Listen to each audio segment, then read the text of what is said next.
It's the Tuesday edition here on Zero Black 30, and today we have 4 rounds of the magazine. Round number 1. I've been on a peanut butter and jelly kick lately, but I'm not going to hide any SD cards with atomic secrets or anything like that in order to get one over on all the listeners, all the readers, all of that stuff. So I'm not like a couple that Kate found out about, and we're going to tell you about in round number 1. Round number 2, there's an attack submarine called the USS Connecticut. It suffered an underwater collision with a mystery object in the South China Sea. I used to love scuba diving there. Did you know that the waters around Okinawa are the number 2 rated dive spot in the entire world?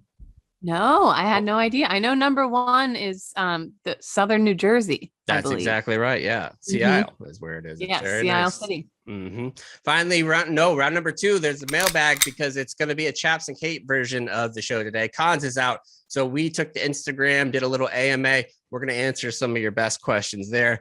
Even though the best questions, some of them were shitty, you guys got to really step it up with these questions because it was like, oh, Chaps, what do you think about dogs that bite? Like, come on. Like, we've been doing this show for 5 years. You don't think I've done cursory dog bite questions before? We expect better. Firewatch for everyone. And finally, round number 4, General Ray Odierno, who's the former chief of staff for the Army and the commander in Iraq, died at the age of 67 after a long battle with cancer. Sad news there. Cons texted us about this on Saturday night, and he was pretty shook up about it. Apparently, this guy meant a whole lot to all the soldiers, and he was really beloved by the soldiers that got to hear him speak and was led by him. So we're going to give him a little bit of an obituary of sorts. And all of that today is going to be brought to you by our new presenting partner.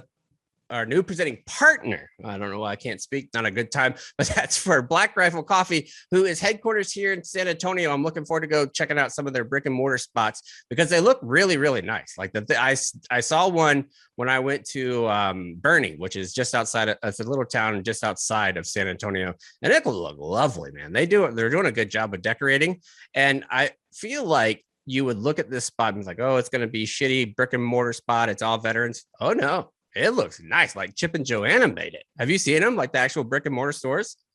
No, I haven't. To be honest with you, I didn't know. I mean, I see here in the office, we have their iced coffee and we keep them in the fridge, stocked up in the fridge. People love them, but I've never seen any of their brick and mortar stores. Didn't know the vibe. Yeah, they're starting to pop up here in San Antonio. I think they have like 3 and they're opening up more and more all the time. And Black Rifle was founded by a veteran CEO. His name is Evan Heffer, who spent 7 years on the ground overseas with U.S. Special Forces and a CIA contractor. Evan even modified his gun trucks during the invasion of Iraq to grind coffee everywhere that he possibly could. They import their high-quality coffee beans from all over the world and roast them 5 days a week at their facilities in Tennessee, Utah, and even here in San Antonio. The best way to enjoy Black Rifle coffee is by joining the coffee club. You pick your perfect roast, how much and when you want them to send it to you. They send it directly to your door. You have great coffee all the time.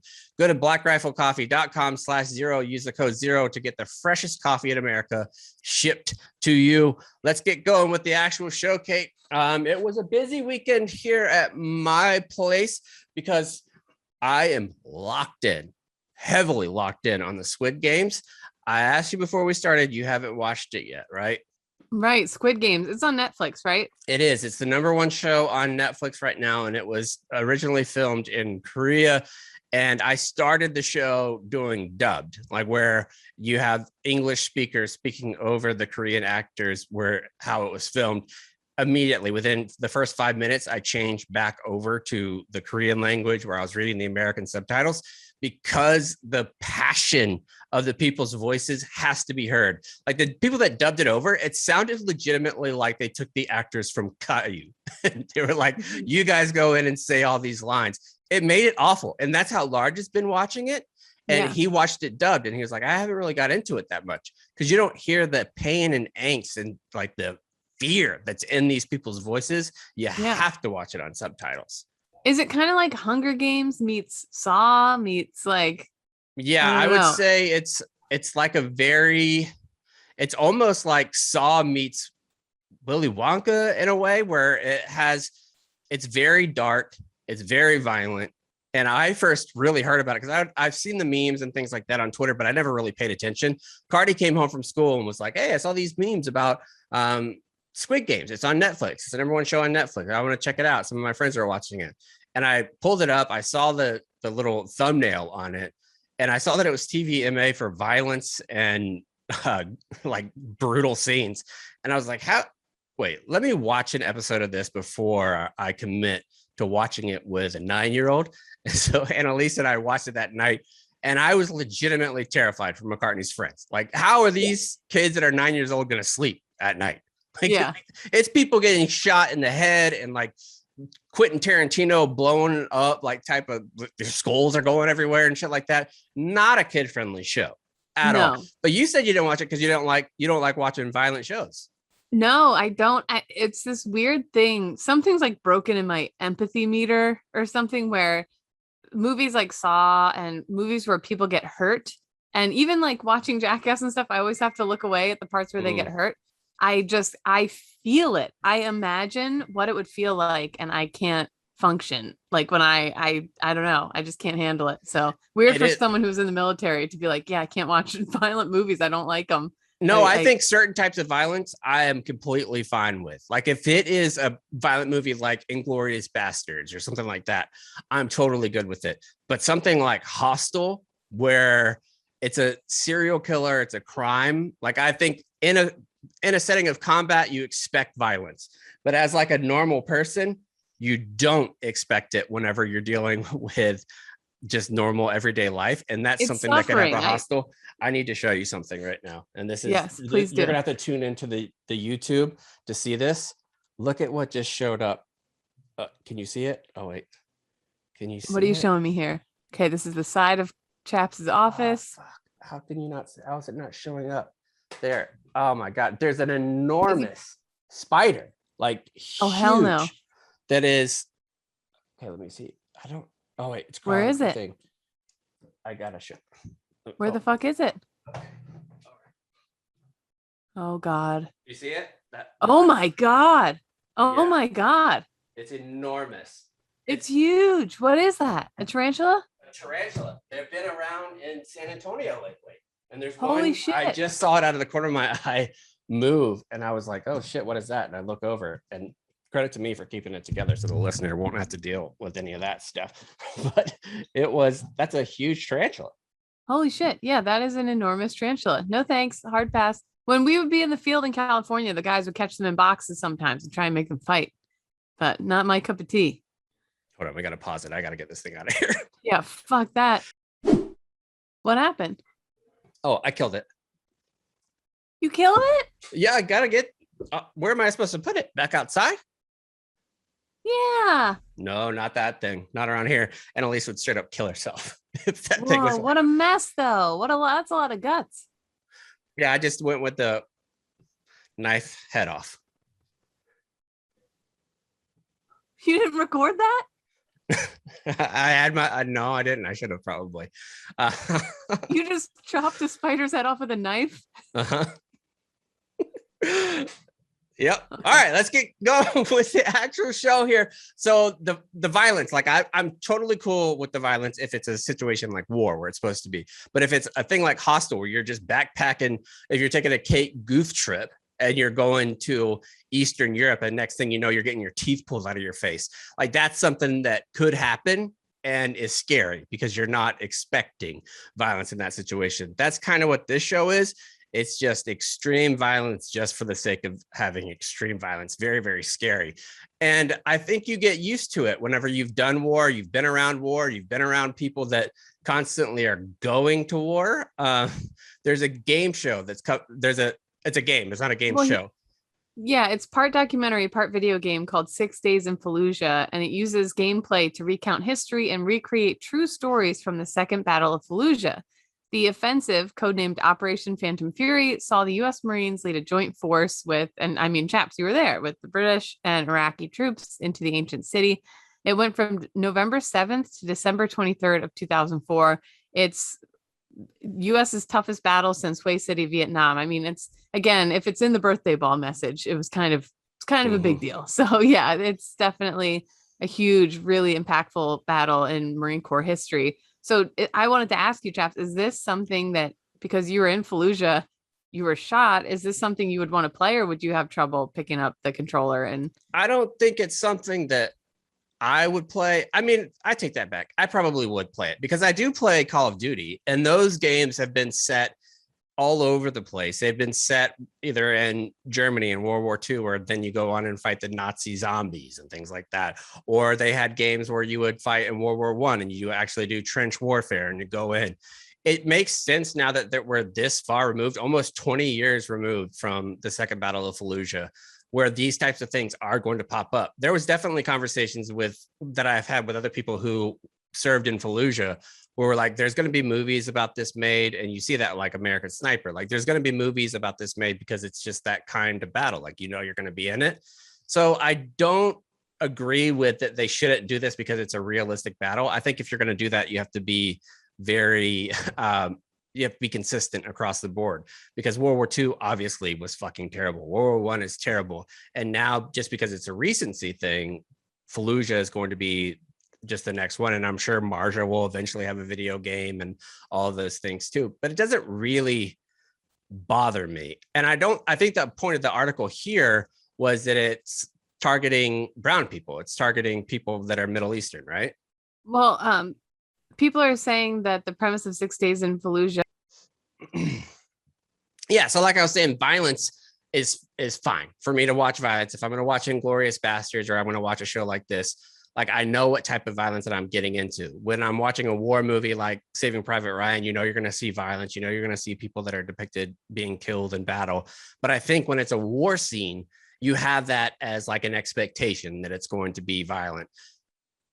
Movies and shows that bother me violence wise would be like Hostel, where you could be backpacking through Eastern Europe and the next thing you know, you're getting your teeth ripped out of your face at the dentist's office.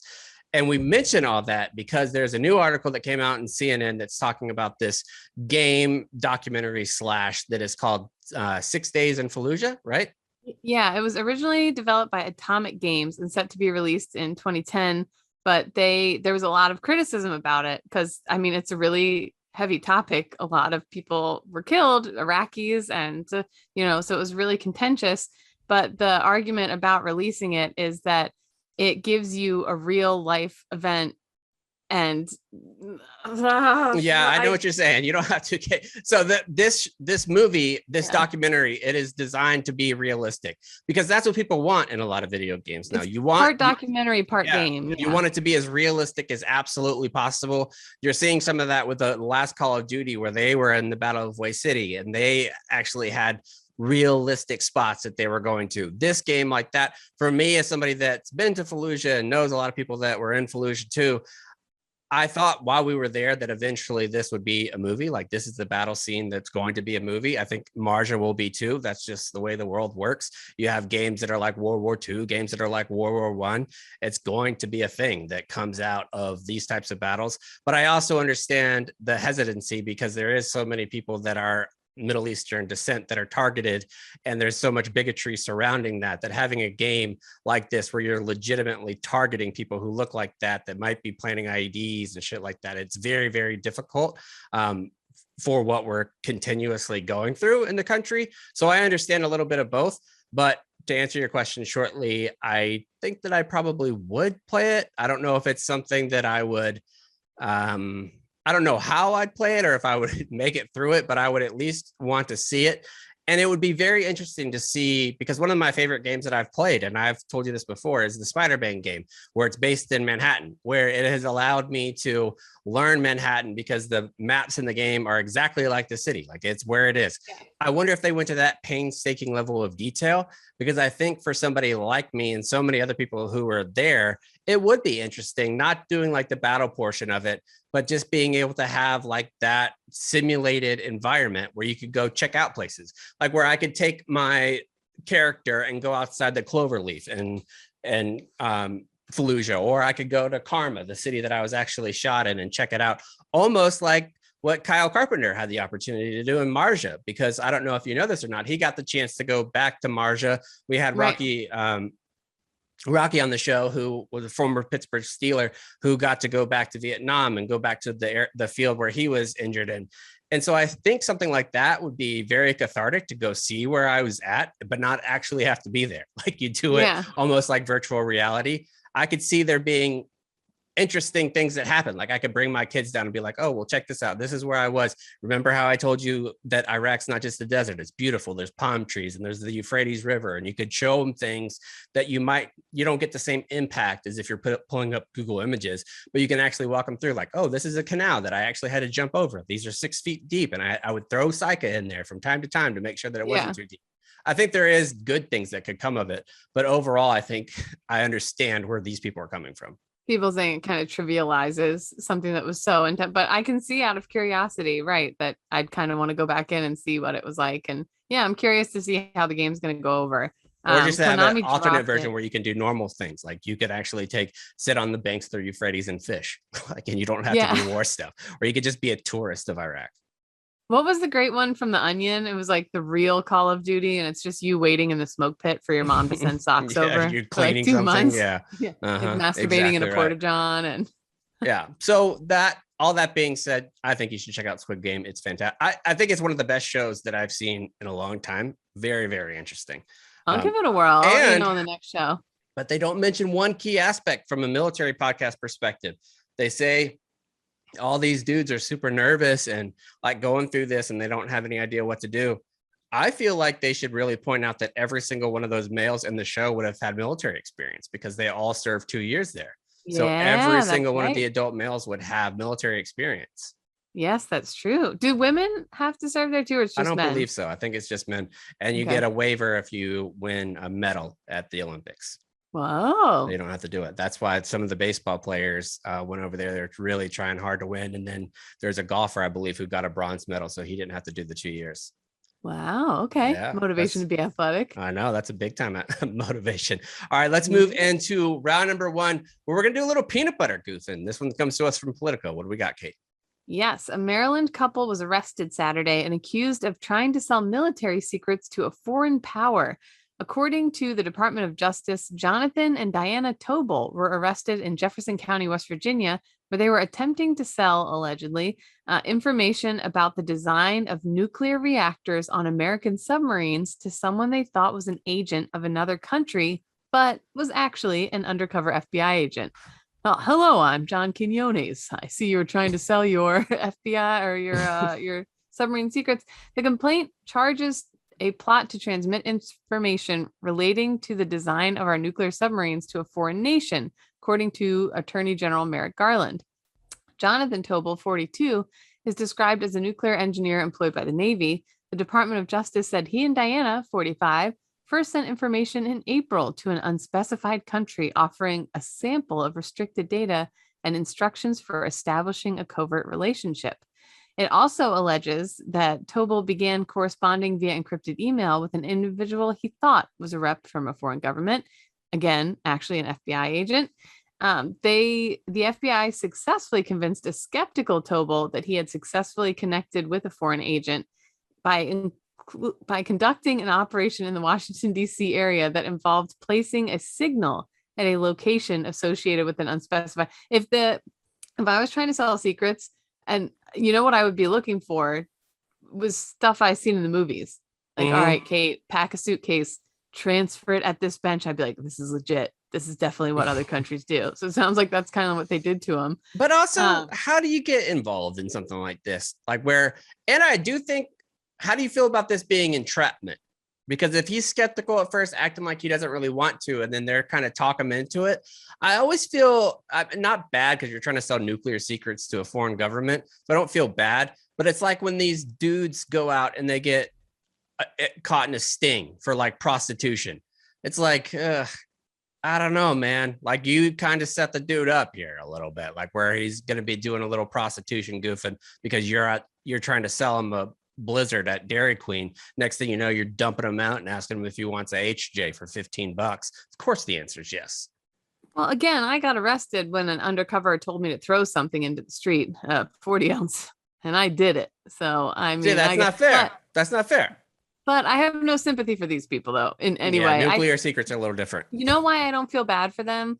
Like me, I was just sitting there with my 40 ounce having a nice evening. I wasn't attempting to about to throw it in the street, and then the guy egged me on. They popped up on your shoulder like the little devil. Like throw it. These people, these people had already placed the feelers out online. They were Mhm. already looking to make a connection. So the FBI was like, good, fuck you then. So I don't know, definitely on the FBI side with this one. Also, I've said it on the show a bunch of times before. I had a sergeant who got caught selling MBGs online.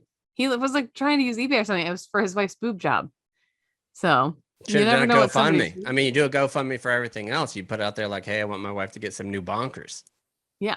Well, so June 26th rolls around, and the couple is alleged to have made their first drop of information in West Virginia, with the wife, Diana, serving as a lookout.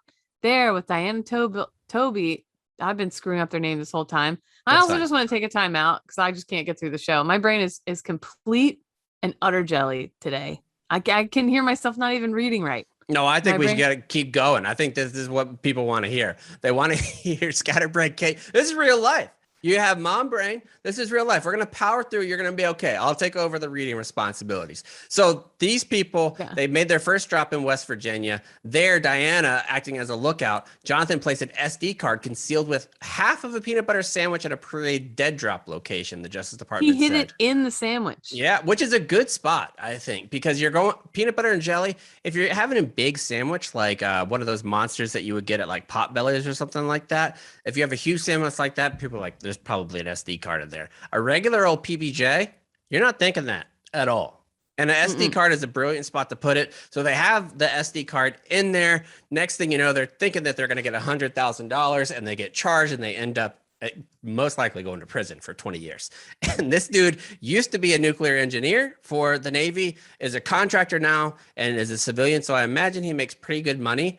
I wonder what happens at work. Like where you go from being active duty in the Navy, being a contractor, I assume making a pretty good living doing this. Like anything that has nuclear in the title, I'd imagine you get paid pretty good money on the civilian sector. And then you do this, and now you're going to go to jail. How is it worth it? Like it's those cases like that, or there was a wide receiver for the Cowboys a while ago, and he got busted for like 100 pounds of cocaine that he was distributing, and he went to jail for the rest of his life, actively on the Cowboys with like a $15 million contract. What are you doing? Like, I understand if you're poor and you need to make money, you're going to go do some drugs. But if you're already filthy rich, what Aaron Hernandez type of situation? Why? That's what I never understood, why big time celebrities and super wealthy people, how they get DUIs, because it's like, I love taking cabs. I love not having to drive and Hire having one for other the people night. drive me. Our neighbor used to do that. Yeah, I never understood that stuff. But this couple, yeah, I wonder what their financial motivations were. I also had a good time thinking about the minutia of it. Like, do you think when it was time to put the SD card in the peanut butter sandwich, do you think they were standing in the grocery store going like, do we get Jif? Jif? Do we get chunky? Do we do chunky? Like, do we do all natural so it's easier? Do for you them have to wrap the out? SD card? How's the oil and the peanut butter going to really affect the SD card? What if the Wrapped in SD card foil? becomes corrupted? Exactly. I wonder what like the minutia of wrapping up the actual stuff and how do you break that to your significant other that's trying to do this with you? Like, imagine if even us as pals, if we're in this together and we're trying to do a little bit of espionage goofing as like a side thing for the podcast, and I coach you and I'm like, Kate, we got to put this SD card in some peanut butter. Like they said that they wanted. I'm not taking you seriously from that point forward. I think this has turned into a goof. You're making me do peanut butter stuff. You know what, too? I wonder about the dynamic of a couple. Like, I try to think if my baby dad came to me and was like, hey, I have this secret information. We could make a lot of money off it, but we're going to have to betray the country a little to do it. I mean, who goes along with that? It just shows you that couples, like, this has got to be a several weeks process, right? Like, this isn't one of those things where you can just walk in while your significant other is having a coffee and be like, hey, so thinking about selling some nuclear secrets. Like, this is something that takes place over months, I would imagine. Yeah, I'd just be really curious to see the inside of like how this came to be and how they were in cahoots together. Like, I don't know how you do it either. I mean, how do you even go about thinking about doing it where you feel like you're going to get away with it? I don't Yeah. understand how you ever could think that you're going to get away with selling nuclear secrets. It's not something that I'll understand, but they'll have plenty of time to figure it out while they do their 20 years in prison. Round number 2, we're going to talk a little bit about a submarine crash that happened. Almost a dozen sailors have been injured after a U.S. nuclear submarine hit an underwater object in the South China Sea. The Seawift class fast attack submarine, the USS Connecticut, struck an object while submerged on the afternoon of October 2nd while operating in international waters in the Indo-Pacific region. The safety of the crew remains the Navy's top priority. There are no life-threatening injuries. The submarine remains in a safe and stable condition. Who said that? Captain Bill Clinton from the USNI. Yes. I think you got to go William there. You have to go William, especially with all the new documentaries out. Yeah, you got to go. And captain, so that's an 06 of the Navy. So that's a high rank in Bill Clinton. Yeah. I hope there's nobody sucking his dick on that. Jesus, Chaps. Do you think it's awkward when he has to lead sharp training? Probably so. I hope he doesn't lead it. Anyway, the submarine remains in a safe and stable condition, and the USS Connecticut's nuclear propulsion plant and spaces were not affected and remain fully operational. The extent of the damage as the remainder of the submarine is being assessed, and the U.S. Navy has not requested assistance. The incident will be investigated. I wonder what's going to happen, because you would think that you're not supposed to crash into stuff if you're a submarine. Like, there's plenty of room. Like, you have ample space. So much room. Ample. There's so much room in the ocean. Do you know what I think maybe could possibly be? Because also too, they have so much radar. Like, it's not like they're flying blind down there. They can see exactly how much, unless the system went down. My thinking is it was a whale. Oh. They hit something that was cruising along. I feel like a whale would be like big a enough. blue whale. Yeah, I imagine a blue whale. They're enormous. They could dent a submarine, I would think. Yeah, or some sort of enormous like fishing net kind of thing that maybe wouldn't show up on a radar. I don't know. But I have to imagine that the moments after you crash into something in a nuclear sub are pretty tense. That first moment. Now, I picture a nuclear sub like a giant nuclear bomb. I know that's not how it works. What is it? Nuclear propels it? I'm not even going to pretend like I know. But I think they can carry nuclear payloads in those submarines. But it's not powered by like nuclear. They're also powered by it too. Yeah. Yeah. I think there's 2 different things. You can have a nuclear submarine, a nuclear powered submarine. I think those are 2 different things. I just feel like every butthole on there for the 5 minutes afterwards initially were just. Oh, yeah. And 11 people got injured. So it must have been a pretty hard hit, like to make you stop. I mean, that amount of steel underwater, they don't go that fast. But I would imagine to get 11 people injured, that has to be an abrupt stop, I would think. So they would have to hit pretty hard and then have a big time jerking emotion. Being underwater and knowing what it's supposed to feel like, and then something like that happens, has got to be super. Because if you're deep, you're dead. Like, you're not coming up. Yeah, I'm just curious if I'm keep checking to see if they release like what it was that they hit. They've got to figure it out. I mean, I just don't know how you hit something like that and don't know. I didn't realize this has happened before. In 2005, the USS San Francisco struck an underwater mountain at full speed near Guam, and 1 sailor was killed in that incident. An underwater mountain, like maybe they hit the very peak of an underwater mountain. But you got to know, as a submarine captain, you got to know like that. Right? There's a How fucking do you mountain. not know? I don't understand that. So I'm interested to see what that was. Hopefully all those 11 sailors are going to be okay. And it's so disappointing to know at like the mainframe or wherever they're steering from that there's not glass. That would be so boring. Like, that's just steel. Wouldn't you want to see? Right. Put a window on those things. Like, they gotta be a way to do it now. I mean, thick, like bulletproof glass or something where you could see. Because if you're down there, that would be incredible. If you had like headlights where you could see what's going on. Because I understand you want to be stealth at times or where nobody can see you and nobody can know what you're doing. But there's also got to be times where you just like to explore, like sing some fucking Little Mermaid. Well, even windows aside, I imagine you could be able to put tiny cameras on the outside that would play on the inside. Yeah. You know what I mean? Like, where they you might could have just that. see what's around you. I wonder if they do have that. We need some submariners on the show. Yeah, we say this every few months. We're like, we need a submarine person on here. I need to know more. It's a fascinating life to be a submariner. You couldn't pay me. Not in a No, million I years. don't think I'd want to do it either. I mean, to be Fuck that no. dark and that cold for that long and that loud, that's what I constantly hear, is that it's just so loud because it's all steel essentially, that you just constantly hear noise clanging and banging all over the place. Yeah, no, I would die. I wouldn't be able to handle it. Yeah. Mhm. All right. Let's move on to round number 3, which today is going to be presented by our good friends at Cross Country Mortgage. If you haven't got a mortgage, or if you need to refinance, make sure you go with Cross Country Mortgage, because they are like us here at Barstool. They're a people first group. They're dedicated to the fundamentals of mortgage lending, which results in a fast, convenient, and less stressful financing or refinancing experience. If you don't have any experience in the game, you're not going to want to do this by yourself. This is not a for sale by owner type of environment right now, with so many homes on the market going off the market in like 2 or 3 days. The average time of being on the market in San Antonio right now for a house is 5 days. 5 days on the market. Holy shit. Yeah, going very, very fast, because there's more people trying to buy homes than there are homes. So you have to come in, you have to come in quick and hot. So you have to have all your ducks in a row. Make sure you have those ducks in a row by our good friends, the duck farmers at crosscountrymortgage.com/Barstool, to learn more about your home buying experience or refinance your current mortgage, because you could end up saving yourself hundreds, if not thousands of dollars. Go to Cross Country Mortgage, LLC, NMLS 3029. All loans are subject to underwriting approval.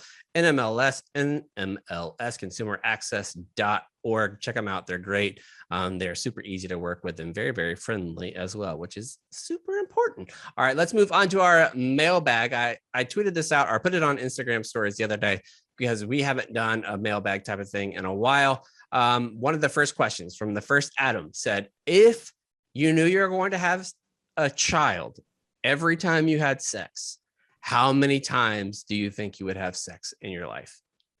Yeah, if I knew it going in, that I would say probably 4.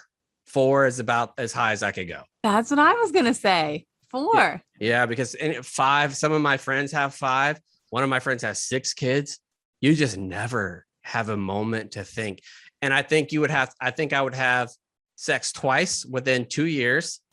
And then I would wait like 5 years and then have sex twice again. So I would have kids that constantly had like a buddy growing up, like Right. that are around the same age that they could play and keep each other company. I think that would be huge. And it would be nice after 5 years to be getting some action again.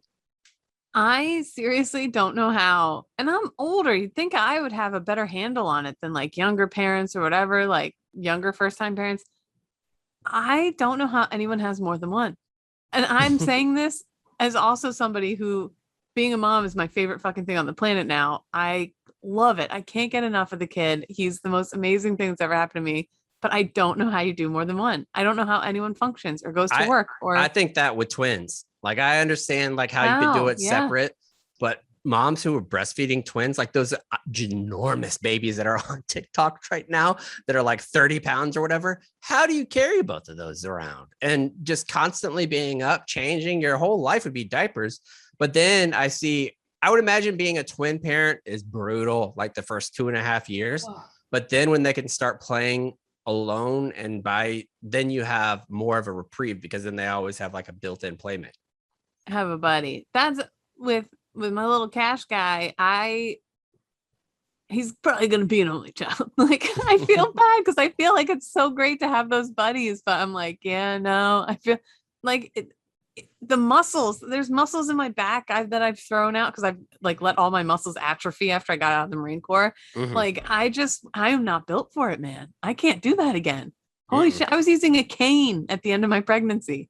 I was walking through Penn Station with a fucking CVS cane every day. No. Yeah, anyway. Not great. So I think 4 is the answer there. 4. What is the most underrated part of serving? I would say whenever you go in, they don't tell you about the friends that you're going to make. Like the friends is not like at the forefront of people's mind. It's traveling, it's education. But realistically, the thing that you're going to love the most about service is the friends that you made. Like while you're in, some of my best friends are still folks that I served with. Yeah, I would say the same thing. And it's like a lifelong thing. It's the kind of people where maybe you don't talk to them all the time, but every time you do, you pick right back up. And because you share such an intense experience with this group of people that I don't know. Yeah, I loved the friends that I made when I was in. And some of it was so instant and effortless. Because you're forced into this situation, so you're like, might as well be friends. Most of it, because you feel close. Like, if you meet somebody now. Like if I'm 39 years old. So if I met somebody now and I started to form a friendship, it would take me months, if not years, to feel like that person is a close friend to me. Where in the Marine Corps, if you're there and you spent 6 weeks together, like, oh man, this is my fucking boy, dude. Like we've been together forever. Like this guy I've been with for a long time. So I think you form more firm relationships faster. Yeah. The only other part too, I would say is, yes, it is really difficult when you get out, but also I was not prepared for how many opportunities there also was because I had served. And like, yeah, you have to put yourself out there and join like volunteer groups, stuff like that. But there's so much cool stuff for veterans out there that I wasn't aware of either. So that's been pretty cool. Kate, what's your favorite bird species that you've seen lately? Honestly, it's such a simple bird, the barn swallow. It's the most beautiful bird, and I live in the Jersey Meadowlands, and they have these stunningly purple feathers on the tops of their heads that are like iridescent, and they're just really cool. They have these little birdhouses all over the Meadowlands that they are always hanging out on top of, and yeah, I love a good sad news swallow. for me and the bird. I had to pull a hummingbird out of my pool the other day. Oh, it was dead. And that was the worst kind of bird. I mean, I would have picked a robin, a blue jay, an oriole. I think hummingbird would be it's just so tiny. Like it's little beak and like picking it up out of there. Like, dude, why? Why are you in the know pool? their eggs are the size of coffee beans? Yeah, they're just so little. It's so cute. I know. We have little hummingbird feeders and I go over there and Cardi's like, there's a dead bird in the pool. And I'm thinking it's going to be like a crow or something I don't care about. And I go over there, it's a hummingbird. The last bird species. I mean, well, I take that back. I'd be really sad if there was a macaw that was dead in my pool. Right. That would also be tough. Know that. Yeah. If it was, especially if it was the neighbors or something. Right. All right. Next, what? Any tips for somebody going into the military? Any tips for someone going into the military? Ooh, keep your head down. You're not there to be an individual. Do that in the smoke pit in your off time. No, I don't know. I think keep a positive attitude, and I don't know. Anything I'd say would be dorky, I guess. But just know that you're going to get through it. For me, I wish somebody would have told me when you graduate boot camp, it's not over. Like for some reason in my mind, whenever I was getting ready to graduate boot camp, I was like, oh, that's it. That's the Marine Corps experience. Like I'm done with it. But then you have 4.5, 5 or more years to go. So I think concentrating on that, it's going to be a long-term and it's going to go fast. Like you think it's going to take forever. Just really work hard at being good at what you do while you're there and gaining some skills and applying yourself. Because I think a lot of times young troops because other young troops are there, they'll be like, oh, I'm going to try to skate by and not do what I can. Take opportunities. If you get the ability to go to a special school or something like that, take it because you'll regret not doing it later on. Yeah. And don't get married your first year. Oh my God, don't do it. Do not do that. No. Do we think pirates are the Somalian pirates singing sea shanties? No. I hope they do. If not, if you're not singing yo ho, a pirate's life for me, what's the point of being a pirate? I think there's a lot of drunk singing, but not in a beautiful sea shanty way. I need to hear it. I want to hear their sea shanty songs. Because if you are a pirate, you've got to do piratey things. Right? Rum? I would hope there's a sword involved at some point, not violently. All right, here's one that kind of alluded to last time. Asking for advice for a divorce. More specifically, when did you see the light at the end of the tunnel? Oh man. I'll tell you this. When I first started going through my divorce, it truly is. I described it as it felt like a death. It felt like somebody I loved, my extremely close inner circle, had died and that I was never going to recover from it. And my dad had linked me up with somebody that he worked with who had gone through a bad divorce to maybe so I could talk to them and whatever. And they said it took me 5 years to really sort things out and move on. And I remember thinking, well, thanks a lot. 5 fucking years. I'm never going to get there. Nothing's ever going to be good again, blah, blah, blah. But here I am 5 years later with a totally new life and everything did move on. And I'm so grateful in the end that it happened. There really is a light at the end of the tunnel. And it is so much better than anything I could have ever imagined. I tell people, like, when you're in the thick of it, nobody can convince you that it's going to get better. But I know for a fact that it does. And time really is. It's the biggest advice is just keep waiting, just keep plugging along, because time truly is the great healer. And get through your brain that people don't care. Like I think that there's so much personal shame because you're so concerned about what your family or what your friends would have thought. Yeah. You're not the first person to get a divorce that they know. They're almost everybody gets a divorce at some point. And now in society, they don't care as much as you think they do. So just work on being who you want to be. You have another chance of like doing things great. I feel like my divorce was set up perfectly, essentially, where I was out of town for 10 months, like doing a deployment and then coming back and everything was gone. So it was like a slow process instead of ripping the Band-Aid off all at once. But I look at what my life was like then versus what my life is like now, and you come out on top, really. Like if I had to go back and do all over again, I would do everything the exact same way. Yeah, it happens for a reason. But I know when you're in it, I get messages pretty often that when you're in it, it feels like life is over and you're not, but I promise it's not. Just keep going. You're going to be okay. Yeah, you are. That's some good advice there, Katie. Next up, only way to stop the Corps from allowing umbrellas that I have to run what I run in order to stop the Marine Corps from using umbrellas. No, I think I'm fine with the umbrella use now. I see it so often now and hear about it that I'm fine with it. I don't know if I would, as a staff NCO, if I would allow my Marines to have one. I think I would still frown. I would be one of those things. You can use it because the Marine Corps order says you can. Just know I'll be disappointed if I see you doing it. Yeah. That's the approach I would take for sure. All right, let's move on to round number 4. This one's going to be a quick one because this story is, I mean, frankly, it's sad. So we're not going to spend too much on it. It was Cons who had sent us over the weekend that this had happened. And he said, I'm actually, I'm really sad about this. This kind of stopped me in my tracks, he was saying, because this man was greatly admired. Because I was going to make fun of Cons for Army losing last weekend. I didn't know. And Cons was like, tonight's not the night, pal. I'm feeling kind of sad. And I was like, oh, if he can't even take a little Army ribbon, he must be really sad.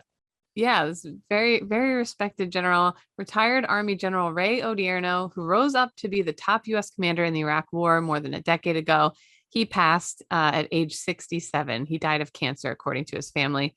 The height of Odierno's nearly 40-year military career serving as Army Chief of Staff was from 2011 to 2015, but the towering New Jersey native was most known for his service in Iraq, which mirrored the entire trajectory of the war itself. He helped lead the capture of former Iraqi dictator Saddam Hussein, who was found hiding in a hole in the ground in 2003 and served as the top commander in the country until the war wound down in 2011. No, I need to stop there because the way that he described what happened with Saddam Hussein it went crazy viral at the time. It was one of the most published war quotes that I think that we've seen in our lifetime, where he talked about Saddam Hussein died like a fucking rat, got captured like a rat, and like they showed the picture of Saddam Hussein's face looking dusty as shit, crawling out from underneath the ground where he was caught in a bunker by the Green Berets. And that was like a big boost to troop morale. Like people were like, fuck yeah. I remember when he was captured and then they started taking down all the different statues everywhere. It felt like that was going to be a war that we won, that Saddam Hussein was finally gone. And the general had some great, great quotes surrounding that. Yeah, and in total, he spent more than 55 months in Iraq over 3 tours. 55 months. General Mark Milley, who succeeded Odierno as Army Chief and is now Joint Chiefs, called the 6'5" Odierno a giant of a man and a moral giant at his retirement. 6'5". That's a lot of time overseas in military vehicles that are not built for a 6'5" man. No, and it's a great situation to be in, to command like respect. When you walk up and if you're squared away, you're a high-ranking person and you're huge, like you just feel like King Dingling. Yeah, absolutely. And as Army Chief, Odierno was the top officer in the U.S. military's largest service branch when the Islamic State group overran northern Iraq in 2014, bringing a new era to the country. He also stoked his own minor controversy going into retirement in 2015 when he gave a stark warning that the continued fight against the terrorist group was at a stalemate and that sectarian violence in Iraq could split the country in two. And this is important because we recently had Craig Whitlock that was on the show that was talking about the Afghanistan papers. And these are the type of statements that got them relieved eventually. Like that, Right. these folks were talking about how Iraq was a stalemate, ISIS was a stalemate, and then if they made those comments public, they were getting relief from command. And he was one of the people that was giving honest assessments. Yeah, and I think that's why so many troops admired him and are mourning his passing, and also because in retirement he advocated for veterans. He was on the board of directors at the Mission Continues, which is pretty much one of the volunteer organizations that I was part of that led me in a wacky way to this job. And it kind of got me linked up with you there, Chaps. He was a member of JP Morgan Chase Military and Veterans Affairs External Advisory Council. What I've tried to do is share the experiences I've had, the challenges I've had, the mistakes I've made, he said in a 2018 interview when he asked how his career translated to retirement. It's about getting people to come together to achieve extraordinary outcomes. He was married to his high school sweetheart, Linda, according to his biography, and he had 3 children, including retired Army Captain Tony Odierno, who is also a combat veteran. So fair winds and following seas there, sir. Let's move on to a little bit of save rounds and alibis. Kate, what do you got? Man, again, my brain is just jelly. I don't know who. It's a podcast, so I guess I'll ramble about it for a second. The baby's not sleeping. My hormones are like, last week I forgot to bring my laptop into work. Then that night I left my wallet on my desk. Then I left my keys and I couldn't get into my apartment. Then it was like one thing after the next. Went down to my parents for the weekend, forgot a whole bunch of important stuff. Like, I don't know. I'm just in this phase right now where I'm having trouble like reading the stories out loud. My brain is just like complete jelly. I can't. You're tired. I mean, you're tired. You don't sleep. Like you're just fucking tired. But yeah, he's not sleeping. He's teething. And like when I say it's every hour, I'm up pretty much every hour. He got up at 5 this morning and just wouldn't go back down. And I'm like, all right, I guess we're up now. And I just put him down at 4:30 after being up from like 2:45 on. It's just like, I don't know, but I'm not. I'm loving every second of it, but I'm also just not functioning the way I normally do. So what are you going to do? I wish we could pipe in those sounds where you said, I don't think it's going to be that different. I think it's going to be basically the same. Turns out it's very, very, very different. Then I went to get a haircut this weekend, which Chaps knows. I've called him sobbing from the CVS before when I got a bad haircut. Like this is what it is. Every time I go to get one, for some reason, I think I'm going to look different. Like my face will magically change and I'll be hot, like super hotty when I get out of it. And it's like the haircut's done and I still look like me. And I'm like, oh man, what the rats. Fuck? So yeah. So it was one of those where I would just been so excited to get away for an hour and to like have some me time. And I thought I was going to look like a model at the end. And then the haircut was done. I opened my eyes and I was like, well, hidey ho. Oh, nope, still me. So anyway, that was my weekend. Went to a pumpkin patch. We had this big time conversation last night, Annalise and I did, where she's thinking about getting a new tattoo. And she's like, have you thought about getting one? And I was like, yeah, I actually came up with an idea the other day that I would like, and I think it fits my personality, where it would be like the body of a peacock on one of my ribs, and then the feathers take over like my whole chest area, where it's like there.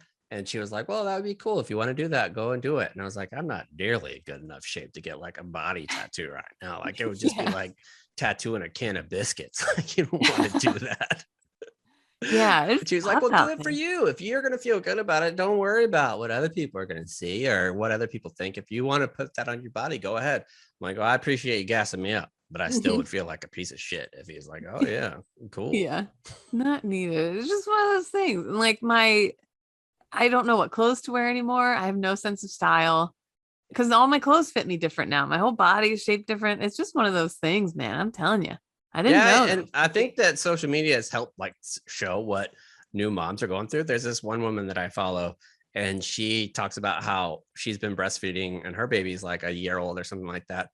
And one of her boobs is so much bigger than the other one. And she's like, just doesn't care now. So we're like sports bras.